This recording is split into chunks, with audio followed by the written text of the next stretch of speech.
Bah, ça y est, il est arrivé, hein. Ça y est. Alors, je ne sais pas si on peut dire abaisser le pont-levis, je ne suis pas certain. Oui, c'est parce que là, j'ai parlé d'un château, je me suis peut-être un petit peu avancé. En fait, on va découvrir les remparts d'Aigues-Mortes. Oui, bonjour Thierry. Donc, on va situer l'endroit exactement. Ah oui, on est dans le Gard. Alors, on a une carte qui va nous montrer effectivement où cela se trouve. Et c'est un lieu absolument magique, extraordinaire, un lieu historique. C'est une volonté de Saint-Louis, Louis IX, Saint-Louis, qui, hélas, j'ai envie de dire hélas, mais rétrospectivement, voulait partir en croisade, n'avait pas un lieu français pour pouvoir quitter la France, puisqu'il était coincé entre Marseille, qui appartenait à son frère, Agde, qui appartenait au comte de Toulouse, Montpellier, qui appartenait au roi d'Aragon. Donc c'était très compliqué de trouver un lieu pour pouvoir transporter ses troupes, qui étaient d'habitude transportées par les Vénitiens ou les Génois, c'est-à-dire des Italiens qui mettaient leur navire à notre disposition. Donc il voulait un débouché sur la mer, il va faire construire Aigues-Mortes. Mais il fait construire la ville, le port qui existait déjà. Oui, mais pas du tout les remparts. Les remparts, il faudra attendre l'arrivée de son fils au pouvoir, donc Philippe III. Et ça aura lieu en 1270, 1280, à la fin du XIIIe siècle. Ces remparts vont s'élever et n'ont pas bougé depuis. Bien sûr, il y a eu des travaux d'entretien et autres. Mais voilà, c'est un lieu absolument magique parce que c'était un lieu de départ maritime. C'était un port à l'origine qui permettait d'accueillir les biens qui venaient, grâce aux Vénitiens ou aux Génois, du monde entier, du monde méditerranéen entier. Et en même temps, on exportait par là les toiles venues d'Angleterre via les foires de Champagne ou de Beaucaire. Donc c'est une place importante. Une place très importante. Alors je vous propose de partir tout de suite en images pour découvrir ce lieu où nous étions il y a encore quelques jours. Ça semble émerger du sol, entre les herbes folles, déjà grillées par un soleil écrasant, un ciel d'un bleu incroyable, ces murs imposants que rien ne va ébranler, rien ne peut, semble-t-il, les franchir, ces murs.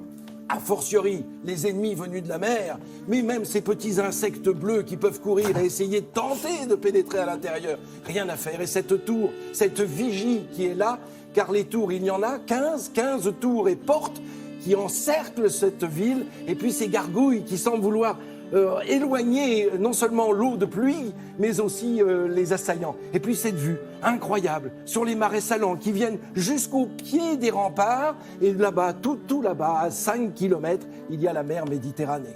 À l'intérieur, cette ville, avec ses toits chargés de tuiles, et cette ville qui a été conçue, imaginée, construite comme une bastide, avec ses rues bien droites qu'il faut découvrir. Regardez, il y a du monde, évidemment, il fait beau, et puis il y a ce chemin de ronde qui fait le tour entier de ces remparts, 1634 mètres, plus d'1 kilomètre 500, qui tournent en rond, des murs de 11 mètres de haut et d'une épaisseur de 2 mètres 50. C'est incroyable cette construction défensive. Des pierres, il y en a partout. Elles viennent notamment de près de Beaucaire, là où il y a des possibilités de transporter ces pierres jusqu'à la cité. Et puis quand on pénètre à l'intérieur de cette tour de Constance, regardez, on est dans la salle basse, divisée en 12 sections, 12 quartiers. La voilà vue de l'extérieur, cette tour de Constance. Constance n'est pas un personnage, non, ce serait un lien avec l'architecture. Elle monte à 11 mètres de hauteur, la petite tourelle, 11 mètres. Et il y a les 30 mètres de la tour. Donc cette tourelle qui servait de quoi ? De phare pour les marins. Et puis ça sert de donjon pour les terriens. Cette tour de Constance est devenue à son tour prison. Oui, comme beaucoup de ces forteresses en France, elle est devenue prison dès le XVe siècle. Et surtout au XVIIe et au XVIIIe siècle, à une époque où les protestants ont été pourchassés suite à la révocation de l'édit de Nantes par Louis XIV. Et ces protestants ont été enfermés pendant des années. Protestants et protestantes, ce sont des femmes surtout qui ont été emprisonnées dans cette tour-là. Et ces femmes, ils sont restés pendant des années. Marie Durand, par exemple, il est resté 38 ans enfermé. Alors pourquoi peu d'hommes ? Parce que les hommes étaient envoyés aux galères. Mais il y a cette vue incroyable et cette accessibilité. Car il est bon de rappeler que depuis les années 80, la tour de Constance que l'on vient de voir, mais aussi les remparts, sont en grande partie accessibles aux personnes à mobilité réduite. Ce qui était une révolution pour l'époque. C'est incroyable. Aujourd'hui, ça devrait être chose commune. C'est encore difficile dans beaucoup de lieux. Mais le regard ne peut pas se détacher de ces murailles, de cette forteresse, de cette cité historique. dont Chateaubriand a chanté les louanges. Mais évidemment, ça mérite plus qu'un détour, hein, c'est extraordinaire. C'est superbe, et puis alors, ça nous laisse un peu sans voix, le mieux c'est d'y aller. Ben oui, absolument. La performance, j'ai un petit peu regardé, c'était construire ce château sur un terrain qui n'était pas évident. Non, marécage, les marécages, d'où le fait qu'il y ait des marais salants aujourd'hui, vous avez raison. Et puis vous avez cette tour de Constance, là, 22 mètres de diamètre. Ouais. Figurez-vous qu'elle tient sur des pilotis en bois. C'est des bois de châtaigniers. Il a fallu abattre 5000 arbres pour pouvoir maintenir cette tour, des châtaigniers venus de la région d'Alès. Et figurez-vous que pendant des années, on n'a pas pu se marier dans la région d'Alès, car à l'occasion des mariages, on s'offrait des coffres en bois, et comme il n'y avait plus de bois, eh bien, on n'a pas pu se marier. Juste un petit mot pour dire qu'il y a une exposition jusqu'à la fin de l'année, Régister, ce qui veut dire résister. C'est le 500e anniversaire de l'affichage, vous savez, par Luther des 95 thèses, donc le début du protestantisme. Et voilà, ce sont 500 années qui sont racontées, ces 500 ans qui, en partie, se sont déroulés dans cette ville d'Aigues-Mortes, où les Huguenots et les protestants se sont battus contre les catholiques. Hélas, une guerre de religion. Merci Frédéric. Voilà, tout cet été, Frédéric Gersal vous fait découvrir des châteaux un peu moins connus que l'an passé. On a parlé des châteaux de la Loire. Oui. Ceux-là sont un petit peu moins connus, mais méritent largement le détour. Merci beaucoup. Merci.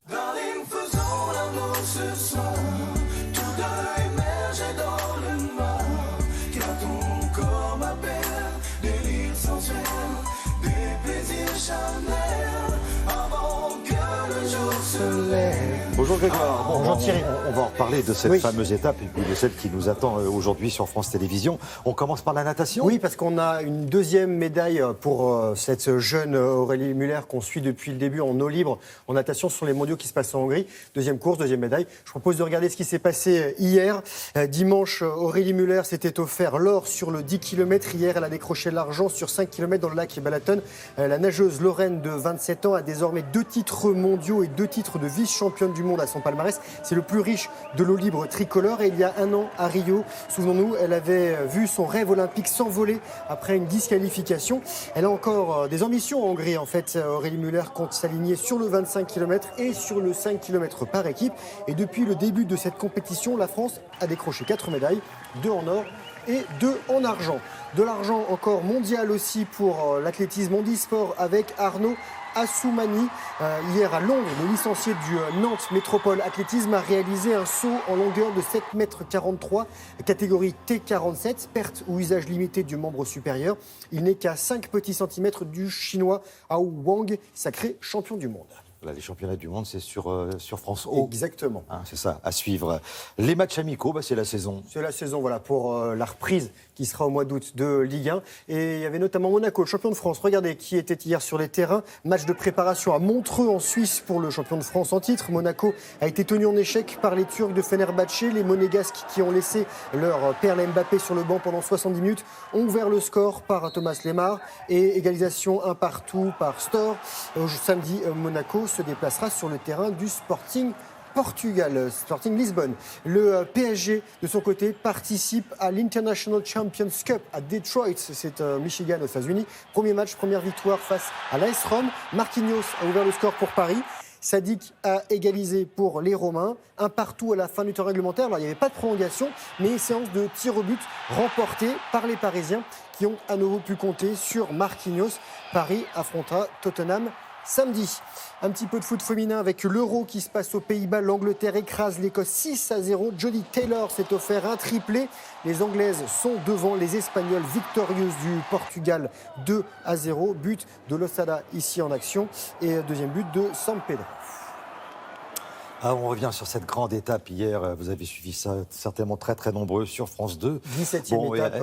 Et à la fin, c'est Chris Froome qui reste en jaune. À la fin, c'est Chris Froome qui reste en jaune. Il y a eu des abandons, il y a eu des petites surprises. Il y a un garçon qu'on n'attendait pas forcément qui gagne cette étape. Je propose de regarder ce qui s'est passé première étape dans les Alpes avec Lamur, Serre Chevalier, 183 km. Et on a assisté à l'abandon de Marcel Kittel, l'Allemand, quintuple vainqueur d'étape, victime d'une mauvaise chute. Il ne remènera pas le maillot vert à Paris.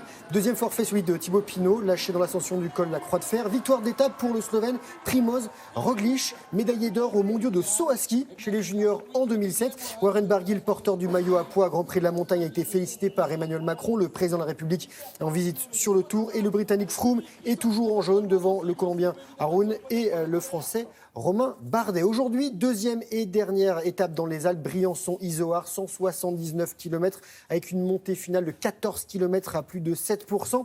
Et cette 18e étape a été aussi celle de l'étape du Tour, épreuve pour les amateurs. Et cette année, 12 162 amoureux de la petite reine ont roulé sur les routes fermées du parcours pro. Et le meilleur, le Norvégien Abrahamsen, s'est imposé en 5h15. Et chez les dames, la Française Edwige Pittel a été la plus rapide pour la 3e fois consécutive, en 5h42.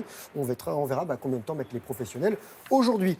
Et pour terminer, direction l'Afrique du Sud, à Jeffreys Bay, 6e manche du circuit mondial de surf. Felipe Toledo a fait le show. Le Brésilien a réalisé la note maximale de 10 avec 2 aerials que vous pouvez voir spectaculaires. Voilà, sur la même vague.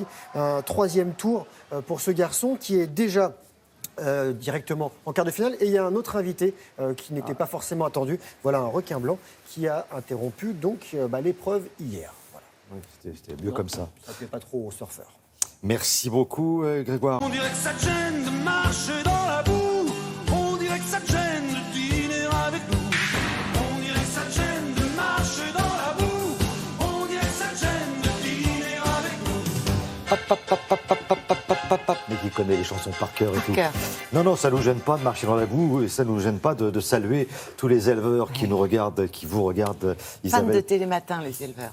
Parce que la viande bio arrive, Oui. et elle arrive dans les supermarchés. Exactement. Et ça mérite une petite explication. Absolument, parce qu'aujourd'hui, il y a une forte demande de bio qui progresse chaque année. Et seulement pour la viande, ce n'était pas forcément évident de trouver de la viande bio. Eh bien, c'est fait. Nous avons 2500 éleveurs français qui viennent de se regrouper avec un objectif commun qui est celui d'une agriculture respectueuse du cycle des saisons. Et ils viennent de créer, là, au printemps dernier, la première marque française de bœuf bio. Voilà, Ça, c'est c'est bien, ça, français, c'est formidable. c'est bio. Ce sont des vaches, évidemment, des races à viande, qui sont élevées de façon, tout ce qu'il y a de plus naturel. Elles mangent des produits naturels, elles vivent au pré, elles ont le bisou tous les soirs de la part de l'éleveur, évidemment. Et après l'abattage, toutes les carcasses sont données au même transformateur. Et ce sont des éleveurs qui y croient. Celui que nous avons rencontré a travaillé 30 ans dans l'agriculture traditionnelle avant de se reconvertir au bio. Et aujourd'hui, il y croit tellement qu'il n'hésite pas, en dehors de son travail à l'exploitation, il n'hésite pas à se rendre lui-même en supermarché, au rayon, pour expliquer aux consommateurs ce que ça veut dire de la viande bio. Donc évidemment, nous l'avons suivi.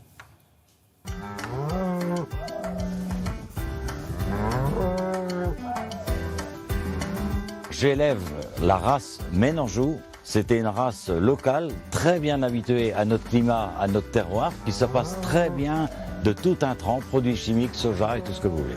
Alors, chez nous, les animaux mangent de l'herbe. Elles sont à la pâture 8 mois à l'année et les 4 mois d'hiver sont au foin et un tout petit peu en mélange céréalier produit sur l'exploitation. Quand j'étais dans le conventionnel avant, rien ne m'était interdit dans l'alimentation de mes animaux. Elles étaient surtout nourries au maïs.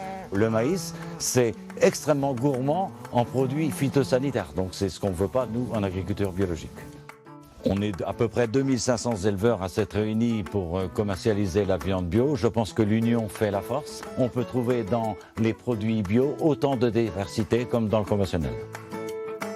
Les viandes sont sélectionnées par des bouchers professionnels. Elles sont choisies en fonction de la couleur de la viande, du persillé. Donc il y a un cahier des charges très précis qui a été mis en place par les éleveurs. Notamment, les produits proposés ont 10 jours de maturation minimum avant d'arriver en magasin. Les retours sont excellents puisque nous sommes présents dans la moitié des enseignes, environ 2000 points de vente. Nous avons un très bon retour aussi de la part des consommateurs. Qu'est-ce qu'on veut nous aujourd'hui? On veut un produit qui soit bon en goût, mais également un produit qui garantisse aussi un revenu minimum pour les éleveurs. C'est vrai que là, cette marque apporte toutes ces garanties. Est-ce que vous seriez prêt à nous aider à développer le rayon de viande bio si vous saviez à quel point on a besoin de vous, les consommateurs? Il est indispensable de communiquer avec les consommateurs. Les consommateurs ont le droit de savoir. Donc je pense qu'on est les mieux placés pour pouvoir expliquer ce qu'est une viande biologique. formidable. On va le Fabuleux, saluer. cet éleveur, on le salue. Voilà. Et en plus, on va saluer tous les autres, parce que, à mon avis, ils se sont réunis, parce que c'est tellement difficile. Ils pour ont eux, beaucoup de mal à vivre et c'est pour ça que chaque fois qu'on peut, on donne un coup de main. Alors, je vais vous poser la question fatidique. Tout le monde se la pose là en ce moment. Oui, mais le bio, bah oui, mais c'est plus cher. Oui, bah oui. C'est plus cher. Par exemple, le prix au kilo sur l'entrecôte, il faut prévoir au moins 3 € de plus. Oui, mais aujourd'hui, on a 7 Français sur 10 qui sont prêts à payer un peu plus cher pour préserver l'environnement, pour avoir la garantie d'une alimentation de qualité et pour préserver le bien-être animal et faire en sorte que les agriculteurs vivent mieux. Vive l'agriculture, on y croit. Voilà, Les oui, consommateurs sont derrière. J'ai posé la question, la réponse a été claire, nette et précise. Vous souhaitez manger une viande de qualité. Vous avez raison. On se retrouve un petit peu plus tard, Avec Isabelle. plaisir. Merci beaucoup. À suivre. Là, on va partir en Allemagne. Nous allons retrouver Amaury Guibert. Alors, Amaury veut nous emmener en Allemagne et on va découvrir Erfurt. Alors j'espère que j'ai bien prononcé. Cette ville d'ex-Allemagne de l'Est est un vrai joyau architectural. Il s'agit d'un pont. Alors c'est pas n'importe quel genre de pont, c'est un pont habité et c'est très rare en Europe. Bonjour Amaury, je crois même que c'est l'un des derniers exemples de pont habité en Europe. Bonjour à toutes et à tous. Krämerbrücke, le pont des épiciers en français, c'est le pont habité le plus ancien d'Europe. Il est plus vieux que le célèbre Ponte Vecchio à Florence. Il existe sous sa forme actuelle depuis 1325. Alors, pour le visiter, il faut aller en Allemagne, à Erfurt, dans cette région de la Thuringe. Je vous l'accorde, ce n'est pas forcément la première destination à laquelle on pense pour ses vacances, mais ce pont des épiciers vaut très largement le voyage tant son état de conservation est absolument exceptionnel. Il a été entretenu avec beaucoup de soin par la ville d'Erfurt, mais surtout par celles et ceux qui y vivent, les habitants, les commerçants. Ils forment une communauté à part et ce sont eux qui vont nous faire la visite guidée de ce joyau architectural. Regardez ce sujet réalisé avec Brice Boussoir et Michaela Vert. Vu du ciel, on dirait une maquette ou des maisons de poupées. C'est sans doute l'endroit le plus photographié par les touristes qui visitent Erfurt. Et quand on flâne dans l'étroite ruelle, on se rend à peine compte que l'on est bien sur un pont, le plus vieux pont habité d'Europe. Sur 120 mètres de long, 34 maisons blotties les unes contre les autres. Il y a Martin, le fabricant de poupées, ou Iñaki, le boulanger, un Espagnol qui s'est installé ici il y a 5 ans. C'est très agréable, cette vieille ville sans voiture. On a une clientèle fidèle. C'est vraiment parfait. Chaque jour, près de 5000 touristes arpentent le pont, qui n'est pas qu'un décor de musée. Des habitants y vivent, comme Francie. Elle est guide touristique et a emménagé dans cet appartement de 50 mètres carrés.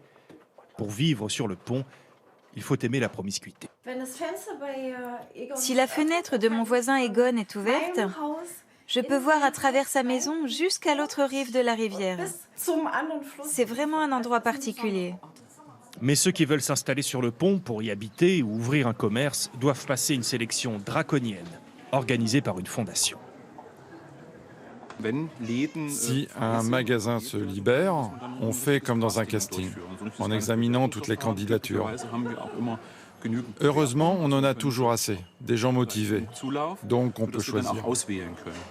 Et les places sont chères, car ceux qui sont là ne veulent plus partir, comme Ronnie, le vendeur d'épices. C'est comme un village dans la ville. On est un peu différents. Entre nous, on est très soudés.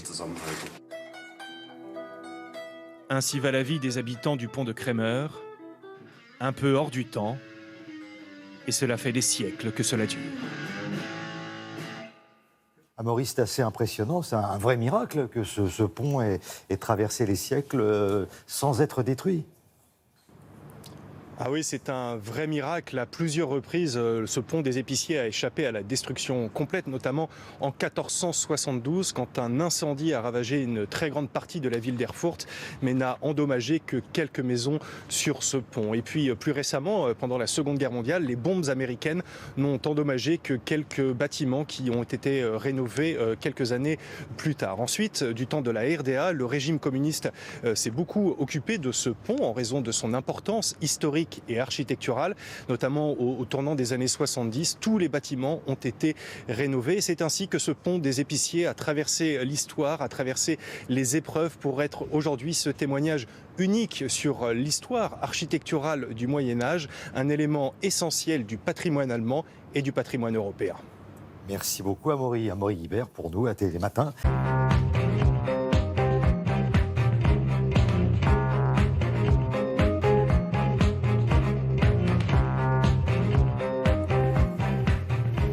Bonjour Patrice. Bonjour Thierry et bonjour à tous. Eh bien, j'ai l'impression qu'à la faveur du quinquennat d'Emmanuel Macron, tout le monde va faire des progrès en mythologie gréco-romaine. C'est une fois de plus Jupiter qui est ce matin mise en scène dans ce dessin de Cac. Tu ne peux pas virer Mars, c'est le dieu de la guerre, dit le Premier ministre au président de la République qui rétorque « On a déjà une déesse ».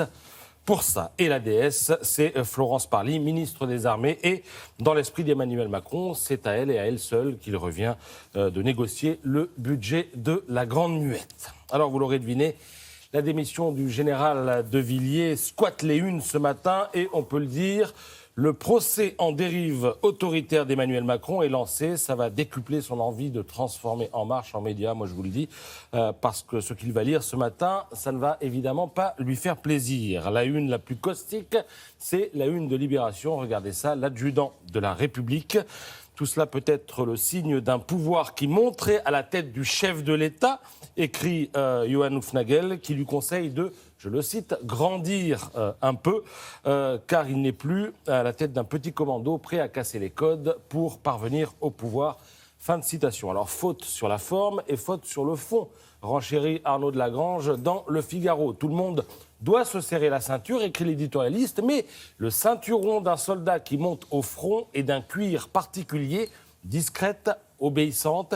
Les armées n'ont cessé de jouer les variables d'ajustement. Alors arrive un moment où il n'y a plus rien à gratter. Fin de citation. Et c'est Nicolas Bétou qui, dans l'opinion, tire la morale de l'affaire. Aux fonctionnaires, patrons d'administration centrale, etc., que chacun se le tienne pour dit. Après 5 ans d'un régime mollement hésitant face à une administration toute puissante, eh bien, le primat du politique est de retour. Voilà. Alors moi, je propose de réintroduire un peu de douceur dans ce monde de brut, Thierry, avec une enquête assez troublante du magazine 01 Net. Voyez d'abord cette photo. On y voit un homme dans son salon avec 3 femmes, Carole, Stéphanie et Estelle. Sauf que les femmes en question sont en silicone. Ce sont des poupées de compagnie de Thierry. Alors il s'appelle Thierry, c'est pas vous, Thierry qui a 55 ans et qui est gérant de PME. Alors, ça n'est pas forcément ce que vous croyez. Parce que seuls 20% des clients utiliseraient ces poupées dans un but sexuel. C'est ce qu'affirme le distributeur français qui en écoule plusieurs centaines par an. Elles valent entre 2 et 6 000 euros pièce. Après, il faut aussi les habiller et les sortir, vous allez voir, parce qu'on trouve parmi les clients des clientes. 01 Net cite le cas d'une femme de 75 ans délaissée par ses enfants et qui dit s'être ainsi reconstituée une famille. Alors on ne sait pas trop, c'est vrai, comment réagir à la lecture de ce dossier. Par instant, on est consterné. À d'autres moments, on éprouverait presque une forme d'empathie, car tout cela est révélateur d'une chose, tout cela est révélateur d'une extrême solitude. C'est le cas de Thierry. On est là en présence d'un homme qui a perdu son épouse, dont il dit qu'elle restera la femme de sa vie. Et les poupées, eh bien, c'était pour lui le seul moyen de refaire sa vie sans trahir le seul amour qui les tue. Et alors, régulièrement, une de ces poupées l'accompagne en déplacement professionnel. Et c'est-à-dire qu'elle garde la voiture quand il est chez le client. C'est aussi un grand timide, ce Thierry, qui peine à exprimer ses sentiments. Or, l'avantage des poupées, eh bien, c'est qu'elles ne se moquent pas, ne toisent pas et ne renvoient que ce que l'on projette sur elles. Voilà. Il faut savoir qu'il existe un forum en ligne des propriétaires de poupées, parfois même des rendez-vous festifs entre connaisseurs. On organise des barbecues auxquels les poupées, évidemment, sont conviées. C'est assez surréaliste, je vous l'accorde. Certaines poupées ont même un journal intime, tenu évidemment forcément par le propriétaire de la poupée. Tout ça est à lire dans 01 Net, le magazine de la high-tech, magazine par ailleurs des plus sérieux. Bien sûr, mais c'est comme le disait le titre, c'est vertigineux. C'est vertigineux. Et à mon avis, ça pourrait faire l'objet d'un film. Voilà. Le sujet a déjà été traité. Enfin, c'est vraiment le symbole d'une grande solitude. Bon, en ce qui me concerne, ça va très bien. Je vous remercie. Ce n'était pas vous le Thierry en question. On se retrouve tout à l'heure. Merci beaucoup, Patrice, pour la revue de presse culturelle. Voir les comédiens, voir les musiciens, voir les magiciens qui arrivent bien, voir les comédiens. voir les musiciens, voir les magiciens qui arrivent, les comédiens. Ça, c'est un sujet qui va vous intéresser, surtout si vous êtes médecin ou si vous allez devenir médecin, si vous étudiez. Vous allez faire du théâtre, peut-être. Et Brigitte Fanny-Cohen va vous expliquer à quel point c'est important. Brigitte, bonjour. Effectivement, nous en parlons parce qu'un livre vient de paraître à ce sujet. Alors effectivement, pourquoi certains médecins, jeunes médecins, vont-ils avoir des cours de théâtre, hein? Ça existe dans certaines universités. Parce que, je ne sais pas si vous vous souvenez, il y a quelques années, le premier plan cancer voulu par le président Jacques Chirac avait instauré une consultation d'annonce. C'est-à-dire qu'il fallait par exemple, un patient chez qui on découvre un cancer bénéficie d'une consultation dans laquelle on prenne le temps de lui expliquer le diagnostic, de lui parler du diagnostic, parce que il y avait comme une sorte de ras-le-bol de ces diagnostics jetés à la figure des patients dans un couloir, au téléphone, de façon impersonnelle. Ouais. Et il y avait effectivement énormément de patients choqués par la façon dont ils apprenaient qu'ils avaient un cancer.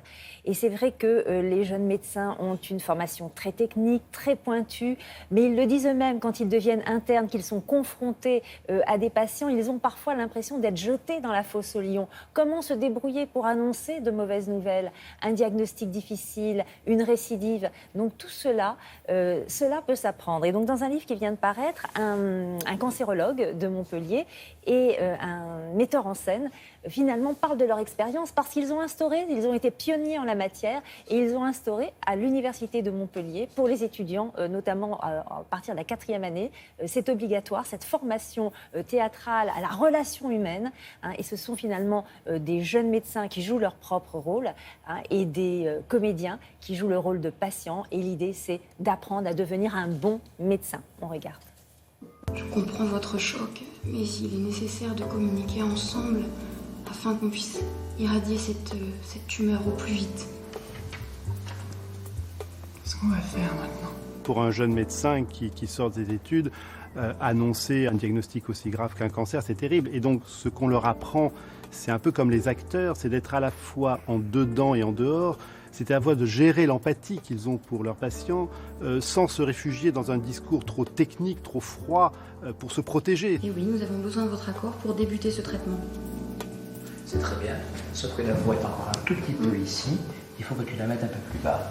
Alors allons-y. L'écueil le plus courant, celui que me confient tous les médecins avec qui je travaille depuis maintenant 6 ans, c'est que tous confessent être chargés d'empathie. Et donc, il ne faut pas travailler sur l'excès de l'empathie, mais au contraire, garder chez le médecin la distance clinique. Et cette double, je dirais, dialectique entre avoir une relation sensible tout en gardant une distance clinique, c'est l'élément essentiel que le théâtre peut apporter à la médecine. Parce que là, finalement, ça fait 1 an que je survis, mais dans l'horreur, quoi. On voit que vous n'avez pas subi la chimiothérapie. On le voit. Hein. La chimiothérapie, le but, c'était vraiment de vous guérir. Ah oui, ça a bien marché, oui. Effectivement, le but n'a pas été atteint. Ces jeunes médecins sont sous le regard d'un metteur en scène. Ils sont face à des acteurs qui jouent le rôle de patients, de famille, et on les corrige, on leur donne des outils, non pas sur le contenu de ce qu'ils doivent dire, mais sur la façon de s'exprimer, sur l'articulation, sur le regard, ne pas annoncer un diagnostic en regardant son écran. Et c'est tout ce non-dit dans la consultation qui souvent a un impact majeur auprès des patients. Maintenant, il est temps de reposer la question au chirurgien, de savoir s'il va pouvoir ou pas opérer. Encore opérer? Ah bon? Voilà, la question, voilà. Le plus tragique, c'est la récidive. Lorsque la médecine a échoué dans ses processus de radiologie, de chimiothérapeutique. Il faut y aller doucement, ne pas cacher la vérité, mais donner espoir et encourager la procédure thérapeutique.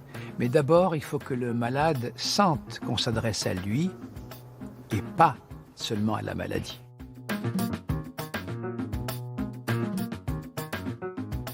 Et oui, mais c'est délicat. L'important, c'est d'arriver à s'adapter à chaque patient, à chaque situation, de ne pas avoir un discours préformaté et de pouvoir, par l'écoute qu'on a du patient, lui renvoyer à la fois un discours qui soit adapté à sa situation. Et c'est là où cela rejoint le métier d'acteur, qui doit être en permanence en train de s'adapter à la réplique qu'il a en face de lui, au public.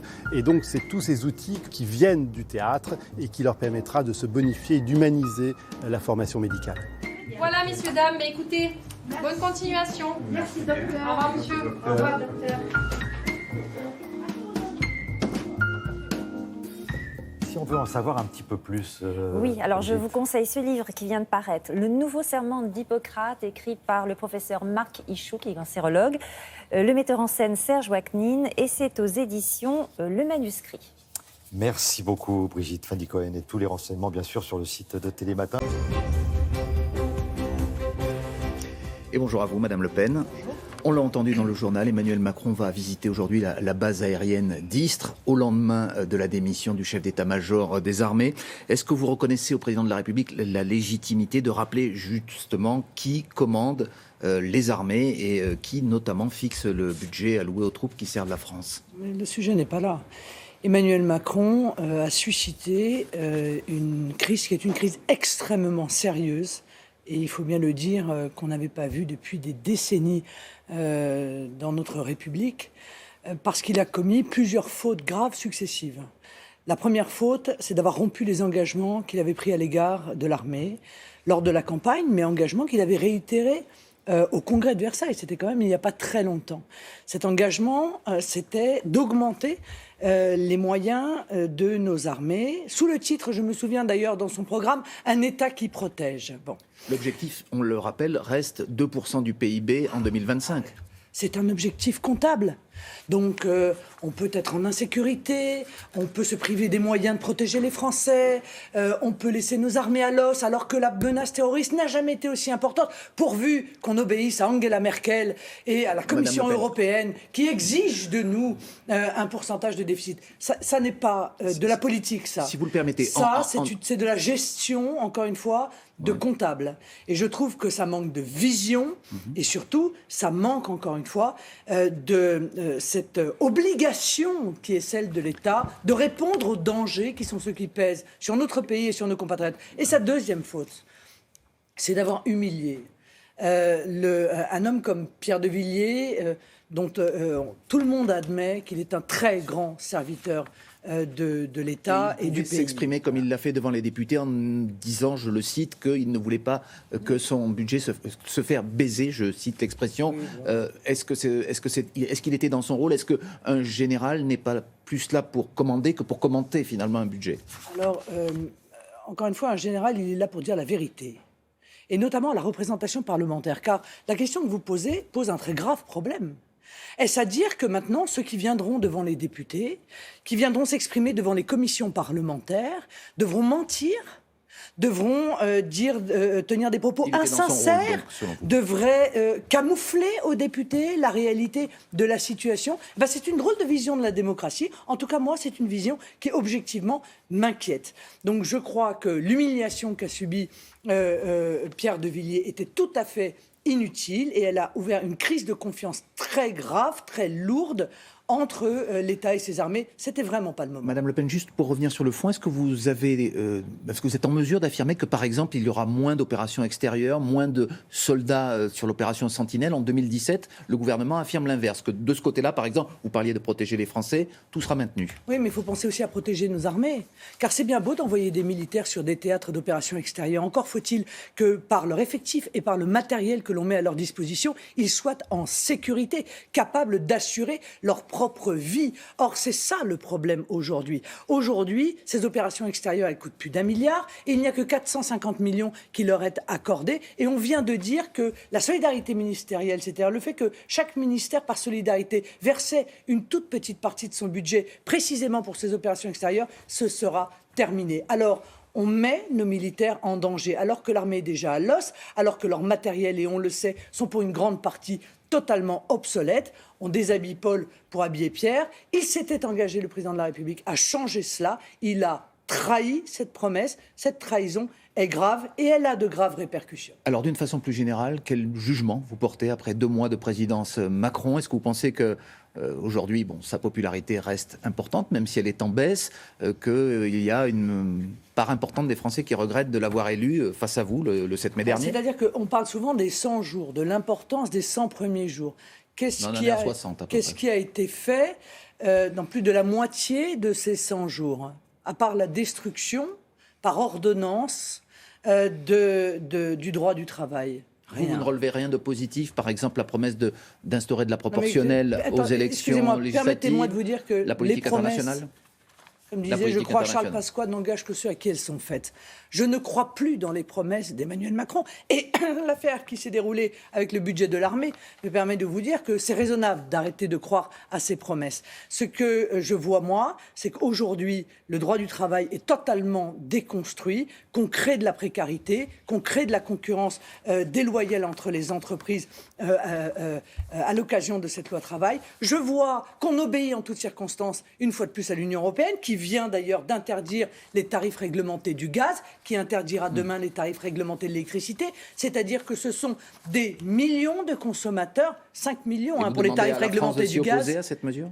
Mais évidemment que oui. Ce sont donc des millions de consommateurs qui demain n'auront plus la certitude du prix de l'énergie, sans compter évidemment la perte d'indépendance que va entraîner à terme la disparition progressive des services publics. Alors on parle du bilan d'Emmanuel Macron, le vôtre. 1 mois de députation, est-ce que vous pesez suffisamment à l'Assemblée nationale ? Est-ce qu'on n'a pas l'impression que c'est plutôt du côté de la France insoumise que l'opposition radicale s'exprime aujourd'hui que par votre voix ?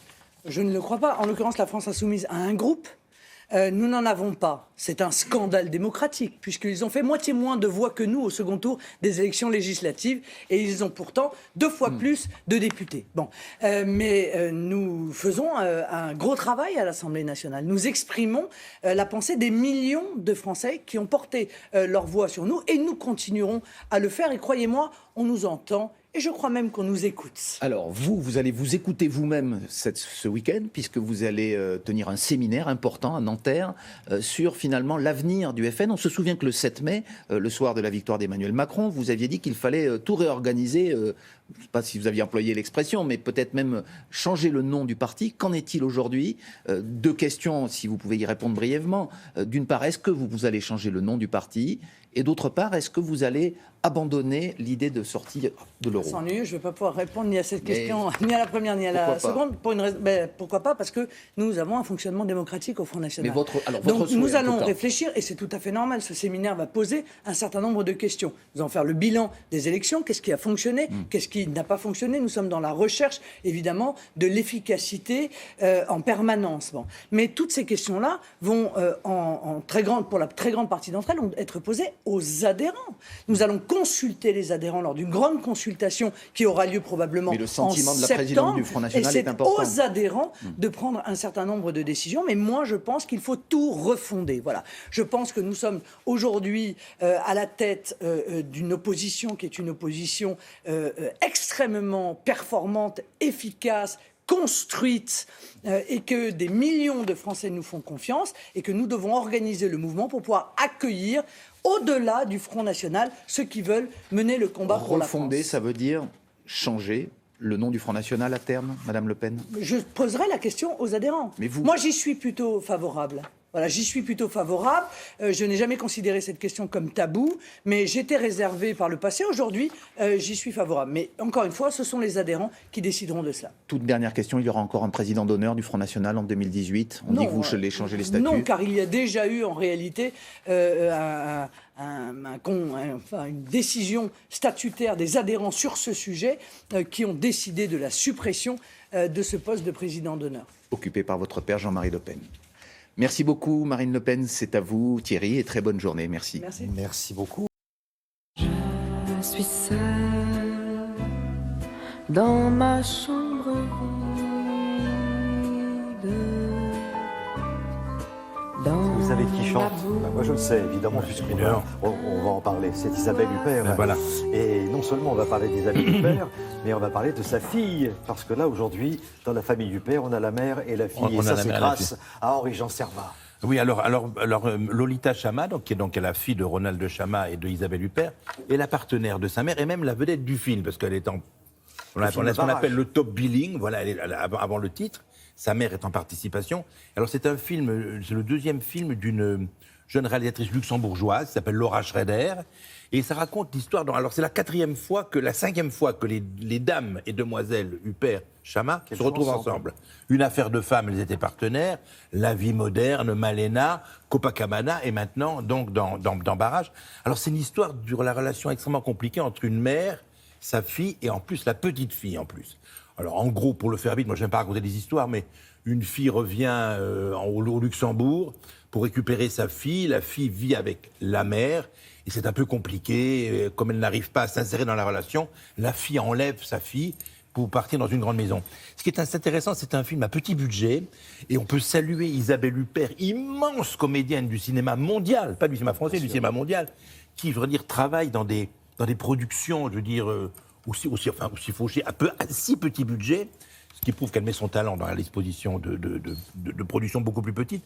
Et à quel point le film... Vous savez, c'est une caméra très cadrée, comme des cages. On a l'impression que les camps sont très serrés pour montrer que les relations psychologiques des deux créatures sont extrêmement difficiles, extrêmement compliquées. Et ce qui est formidable, c'est que Isabelle, qui est dans le sens lacanien du terme, était un nom-là au cinéma, à quel point sa fille réussit à faire la même chose. À quel point la fille, avec la voix blanche, parle comme sa mère. C'est un enchantement. Alors, c'est un film un peu difficile, où il ne se passe pas forcément grand-chose. Sinon, les rapports psychologiques, je vous invite, on a rencontré Isabelle Huppert et sa fille ensemble au cœur de Saint-Germain-des-Prés, non pas au Flore, non pas au De Mago, mais au milieu de la brasserie Lippe. Elles ont trôné toutes les deux, c'était formidable. On a Isabelle Huppert et Lolita Chama. Bon, silence. Moteur demandé. Ça tourne. Cadré. Oui, monsieur. J'ai beaucoup aimé le scénario. Il y avait quelque chose de très étrange, assez cruel et en même temps une grâce, une poésie. Et j'ai trouvé que c'était vraiment un beau projet. Tu sais qui je suis? La dernière fois qu'on s'est vu, t'étais à peine plus grande que cette raquette. Tu repars quand? Pourquoi tu crois que je vais repartir?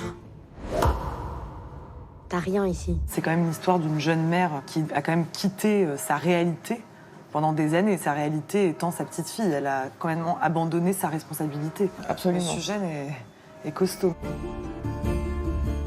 Je te demande juste de passer un peu de temps avec elle. Mais tu peux pas l'empêcher de me voir. C'est parce qu'on s'était dit à l'époque, tu vois bien que je suis plus la même. Je te donne une chance, la gaspille pas. Merci, maman. Le scénario n'a pas été écrit pour nous deux, pas du tout. Curieusement, je crois que très très vite, le plaisir qu'on éprouve, c'est le plaisir de deux actrices. C'est pas du tout le plaisir d'une mère. Il se trouve qu'on joue une mère et une fille. Heureusement d'ailleurs, parce que sinon le tournage serait impossible si c'était quelque chose de que rivé sur notre intimité. On fait des métiers compliqués parce que tout se mélange, la vie privée, la vie publique, la fiction et la réalité. Mais Alba va pas quitter la maison. Où tu vas? Qu'est-ce que tu fais? Tu m'étouffes. J'étouffe. Tout le monde étouffe d'ailleurs dans cette famille, même toi t'étouffes. Ce que j'aimerais peut-être un jour, c'est jouer avec Lolita, mais qui ne soit pas forcément une mère et une fille. Look at my hands, look at my skin. My arms are slotted like a spoon. C'est pas la première fois que je participe d'une manière un peu plus éloignée à un film, donc voilà. Je le fais avec d'autant plus de plaisir que c'est avec Lolita, bien sûr. J'y trouve, moi, mon plaisir de comédienne, mon plaisir de voir jouer ma fille, que je trouve plus que remarquable dans le film. Moi, je la vois sur un écran, je la trouve exceptionnelle, bien sûr. Non, vraiment, je trouve qu'elle a un univers, elle dégage quelque chose qui n'appartient qu'à elle, qui est très rare, je trouve. Une présence, d'abord, très, très, très forte. Un peu comme Rihanna, quoi. Un peu. Je suis une rockstar, alors? Une grâce, une poésie. Si je prenais une caméra un jour, et rien n'est moins sûr, je ne suis pas du tout sûre d'en avoir ni l'envie ni l'énergie, peut-être la curiosité. Mais en fait, moi, Lolita, j'aurais envie de la filmer, moi. Voilà. Turn me down, break me round, I've run the big city. Le film est sorti hier. Le film est sorti, vous vous rendez compte, c'est beau. C'est même pas la mère qui dit ça de sa fille. d'une actrice de la classe, de l'envergure de Huppert, qui dit que j'aimerais filmer, prendre une caméra, si je le faisais, et j'aimerais filmer donc ma fille. Donc ça s'appelle Barrage, et ça sort sur les écrans, c'est sorti hier, vous l'avez dit mon cher Thierry. Voilà, et notons que nous avons beaucoup de chance d'avoir Isabelle Huppert et c'est sa un film fille. de Lolita Chama, et Isabelle Huppert est en participation. Merci beaucoup, Henri Jean. C'est point commode d'être à la mode quand on est bonne du curé. C'est pas facile d'avoir du style quand on est une fille comme on est entre la cure et les figures des grenouilles de baie. C'est très sympathique, cette petite accroche, on va dire, musicale. Voilà. Mais la transition va être compliquée parce que là... on est allé au-delà des bonnes du curé. Merci hein. Jean-Philippe, merci beaucoup. Là, nous allons quand même avec Loïc Ballet et son triporteur, nous allons dans la cité des papes. Voilà. Donc c'est vrai qu'Annie Cordy, qu'on embrasse, Oui, évidemment, oui, oui. c'est un peu surprenant. Parce que on est allé au-delà et bien au-dessus de la bonne du curé. On ne se refuse rien. Nous avons reçu sur le porte-bagages du triporteur son éminence Poupard, le cardinal représentant du pape, en Avignon. Vous imaginez quand même, c'est une sommité. L'idée, regardez où nous sommes allés à Valréas. Et à Valréas, là-bas, il y a en fait, nous sommes dans l'enclave des papes. C'est-à-dire que nous sommes dans la Drôme, mais il y a tout un territoire de la Drôme qui est occupé par le Vaucluse. Pourquoi ? Eh bien parce qu'il y a 700 ans, les papes qui étaient en Avignon ont annexé, acheté cette partie de territoire qui était loin d'Avignon. Tout ça pour avoir des terres et des vergers. Et l'idée, en fait, c'est qu'en 1317, le village de Valréas est rentré dans l'enclave des papes. Donc, pour fêter les 700 ans, nous y sommes allés. Et surtout, on s'est intéressé, nous, ce qui nous intéresse, c'est le coup de fourchette dans le triporteur. J'ai cru, à un moment donné, que vous étiez possédé par Frédéric Gersal. Ah non, pas du tout. Non, je ne me permettrai pas. Frédéric sort de ce corps. Non, l'idée, en fait, on s'est rendu compte que les papes, finalement, en arrivant en Avignon, 9 papes, pendant presque un siècle, vont complètement changer un petit peu la Provence. Ils vont apporter la mode du melon, ils vont planter des vignes qui étaient déjà là, mais ils vont retravailler la vigne. Enfin, réellement, en termes de gastronomie, la cuisine provençale doit un petit peu aux papes. Et nous avons voulu leur rendre hommage. Voilà, regardez, un triporteur papal. I had a dream, we were sipping whiskey neat, highest floor of the Bowery, and I was high enough. Aujourd'hui, le triporteur a une audience papale. Enfin presque, on a rendez-vous avec le cardinal, représentant du pape, qui vient ici à Valréas pour fêter les 700 ans de l'enclave. Ah bah non, alors là, je vais vous dire, là, le triporteur a audience quand même.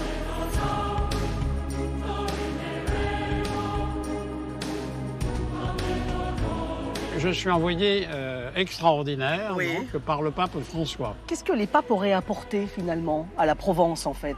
Ce que les papes ont apporté à la Provence, c'est fondamentalement leur présence, car comme vous le savez, ce n'est pas une lubie pontificale, mais une nécessité historique. Rome était devenue impossible pour eux, les turbulences. Pour vous dire d'un mot, 5 papes à l'époque n'ont jamais mis les pieds à Rome. Et donc, ils avaient besoin d'une terre libre pour leur ministère. Merci, Éminence. Bon. Ah bon. Au revoir.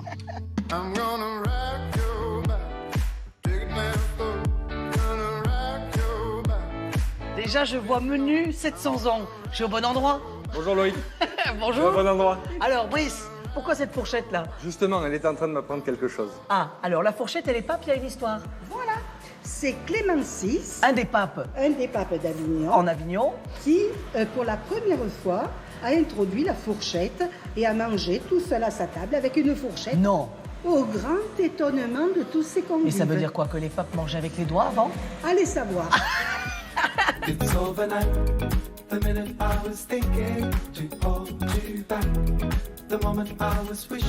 Bon, Lulu, expliquez-nous pourquoi nous sommes venus là. Alors, nous sommes là devant un témoignage de notre appartenance au pape. Cette borne servait à délimiter les territoires du pape. Donc là, nous sommes chez le pape et de l'autre côté, c'était la France. C'était la France, le Dauphiné.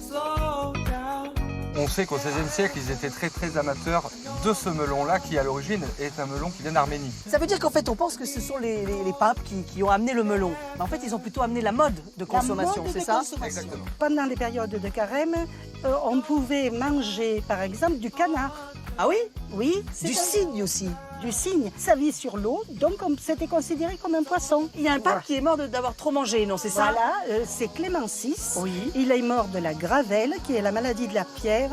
Et cette pierre, on la trouvait dans les aliments, en fait, à l'époque, en fait. Voilà, et donc il faisait toujours très bonne chair, et il en est mort.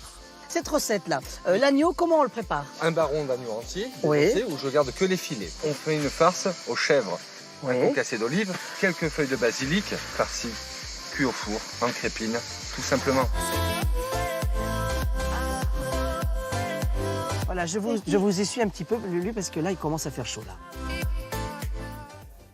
Eh ben, en quelques minutes, on en apprend pas mal, justement. Oui. Sur, Alors, ce qui est assez marrant, c'est que si on veut retrouver les traces des papes, il y a encore ces bornes papales. Là, on était devant une borne papale, c'est-à-dire ce sont d'immenses pierres qui délimitaient en fait cette enclave, voilà. Et on peut, quand on randonne, on peut croiser une borne papale, voilà. Alors, voilà. Donc, si vous passez du côté du restaurant du Café de la Paix ou Brice, il y a un menu 700 ans des papes, c'est plutôt rigolo, voilà. C'est un gros menu. Attention, 700 ans, ça fait. Ça dure un certain temps. Merci beaucoup. Merci. Voilà, la dernière fois, Tarascon, Aigues-Mortes. On va continuer tout l'été à découvrir des châteaux qu'on connaît un petit peu moins bien. Merci Frédéric. Sarah Doraghi, eh bien, nous emmène dans une autre ville de rempart, la Cité des Papes, où nous retrouvons Sarah au milieu de la foule de comédiens et de passionnés. Évidemment, vous avez compris, on va parler d'Avignon. Avignon, le Hof. Bonjour, oui, nous sommes à Avignon. Vous savez, puisque à Avignon, il faut y être, il faut en être. Avignon, je vous le rappelle, durant le mois de juillet, devient la capitale de France. Ce n'est plus Paris, non. Ça devient même la capitale mondiale du théâtre. 1 million de personnes dans les rues, 1 million d'affiches sur les murs, des milliers d'intermittents du spectacle, comme on dit, qui distribuent leurs flyers, qui distribuent leurs tracts. Dans les rues, on croise des clowns qui crient, des danseurs qui dansent, des chanteurs et des comédiens qui déclament. Tous les lieux, véritablement, deviennent des scènes de théâtre. Il y a le in et il y a le off. La grande question, c'est t'es dans le in ou dans le off? Alors, le in, c'est ça, le off, c'est ça. Nous avons rencontré l'un des pionniers du off, créé en 1966. Il nous raconte ses coups de cœur et il nous raconte son Avignon. Écoutez-le.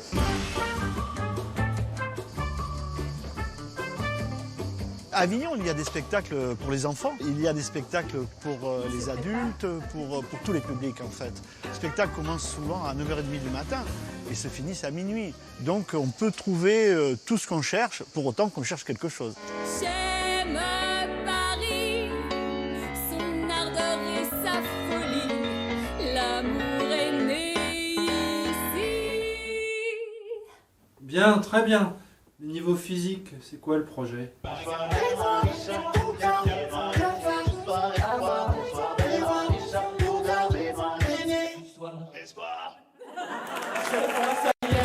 y est, j'aperçois l'enveloppe timbrée vers une destination exotique. En dehors de tous les lieux qui s'ouvrent uniquement pendant l'été, il y a là, ici, ce que nous appelons les scènes d'Avignon, d'ailleurs, qui regroupent les 5 principaux théâtres, qui eux ouvrent 11 mois sur 11. Avec un public souvent régional. Le Chêne Noir, c'est cela. On travaille aussi selon des thèmes, quelquefois sociaux. Et c'est vrai. Par exemple, la pièce de Mathé Wisniewski, Les migrants que je mets en scène, sont des pièces avec un contenu social évident, mais très certainement aussi avec des vertus esthétiques et de plaisir, et parce que sinon les salles ne seraient pas aussi pleines que ce qu'elles le sont. On est trop lourd, chef, on va pas y arriver. On est trop nombreux, qu'est-ce qu'on doit faire? Moi, je pense qu'on devrait se débarrasser de quelques personnes. On a qu'à en sortir 4, leur donner des gilets de sauvetage et les jeter à l'eau. C'est qui les gens dans la cale? Des chrétiens du Soudan. Alors, frère, 2 chrétiens et 2 musulmans. Quoi?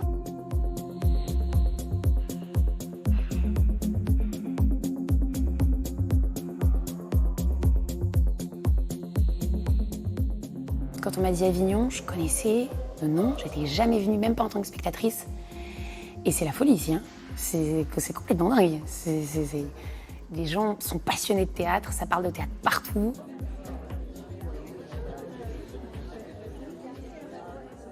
Cet arbre est à ma famille! Il hausse les épaules, c'est pas son problème. Révolté contre l'injustice, je cours vers mon père. Maintenant les larmes dégoulinent. Il écoute mon histoire, il s'énerve. Contre moi. Tu es chez toi? Tu n'as qu'à leur dire! Mais tu sais pas ce que c'est d'être une fille en face d'une meute de garçons? Mon ange, c'est l'histoire de Rehena, qui est une jeune fille kurde qui vit en Syrie, pas loin de Kobané, qui écoute de la musique d'aujourd'hui, qui a envie d'être avocate, qui a plein de rêves.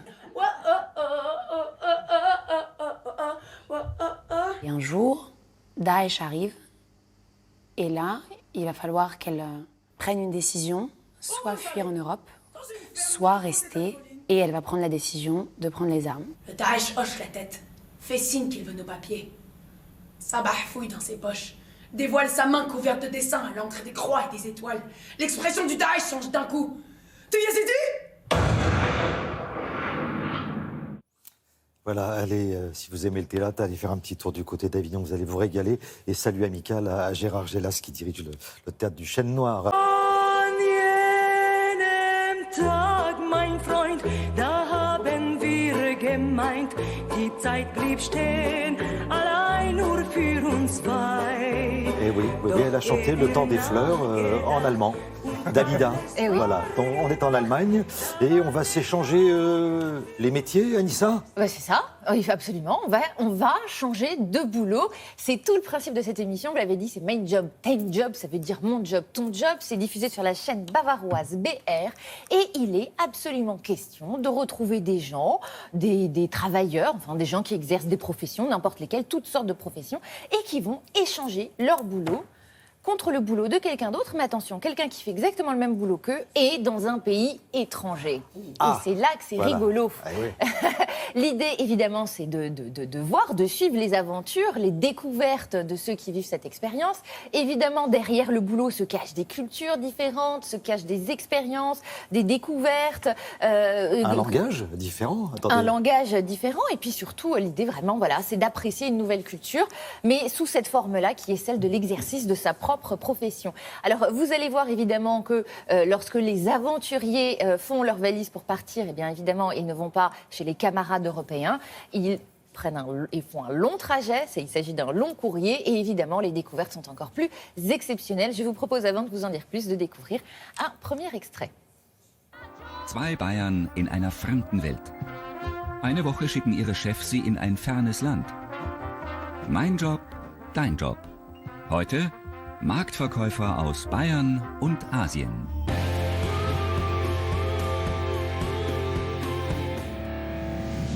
Für mich ist diese Reise jetzt nicht nur Fun. Natürlich kommen wir dahin, fremde Kultur, fremde Sprache, super viele Eindrücke, die auf einmal auf uns einwirken würden. Und man hat natürlich Ängste, man ist aufgeregt, aber ich glaube, das werden wir machen. Das werden wir schon hinkriegen, wir zwei. Wir schaffen das. Ja. Auf eine fremde Kultur dürfen sich auch Felix und Sonja freuen. Endlich erfahren sie, wohin sie das Abenteuer Mein Job, dein Job bringen wird. Wo es hingeht, ich weiß selber wirklich auch nicht, wo es hingeht. Müssen wir es noch frei rubbeln? Oder ist es die Karte und wir sind jetzt zu blöd und wissen das Land nicht von der Flagge? Tyler!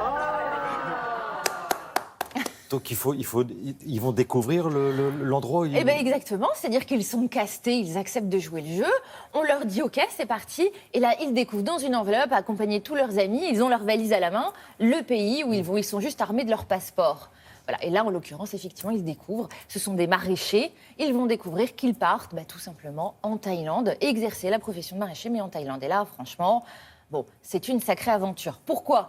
Parce qu'au-delà de l'exercice même de la profession de maraîcher, vous avez des produits qu'on ne connaît pas nécessairement en Europe. Voilà. Et il va falloir les vendre et bien les vendre. C'est ça. Et c'est, si vous voulez, c'est une façon plutôt ludique, finalement, de découvrir des choses sur des pays étrangers. D'habitude, vous avez des émissions de tourisme. Eh bien là, on va découvrir sous un autre biais, celui d'une profession. Là, en l'occurrence, les Allemands, vous imaginez bien qu'ils vont être extrêmement étonnés de tout ce qu'ils vont découvrir. Mais vous allez voir que les Thaïlandais, à Munich, parce que ça se passe à Munich, sont tout aussi étonnés d'ailleurs. Regardez.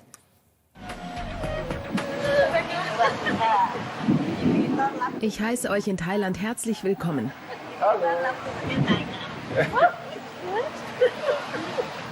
Hi, my name is Andy. Poi. Nat. Okay. Ich habe überhaupt keine Ahnung. Meinst du, wir dürfen da mal mit dem Finger so? Ich würde erstmal vorsichtig sein, bevor du deinen Finger irgendwo reinsteckst, weil wir wissen nicht, was es ist. Kennt ihr das? Das sind kleine Garnelen. Einfach zu essen. Mit Chips? Ja, ein bisschen weicher wie Chips. Ich finde, es schmeckt wie Sardellen. So salzig, ja? Salzig? Sellerie, Karotten, Fleischtomaten, Pilze, Alltagsgemüse für uns, exotische Neuheiten für die Thailänder. Nicht so laut. Die sind ja riesig. C'est une très très bonne idée, moi je trouve. Vous aussi, vous avez fait un échange? Ah bah bien sûr, moi j'ai fait un échange de boulot avec notre camarade et collègue Frédéric Vion, qui s'est mis dans ma peau et qui a traduit les extraits que vous venez de voir. Merci Puisqu'il beaucoup. parle